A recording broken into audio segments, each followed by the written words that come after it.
happy Christmas to all. Okay, so 2020 is about to end and it was a very old year for everyone.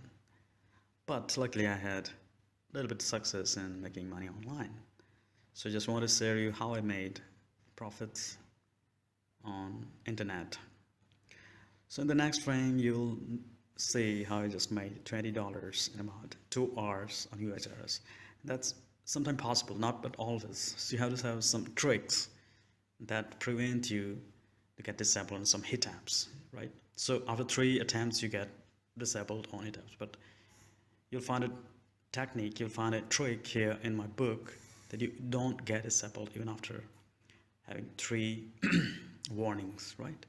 So in the next frame, just see this video. It's how I made $20 within 2 hours. Best luck, and just don't forget to download the book, right? Thank you.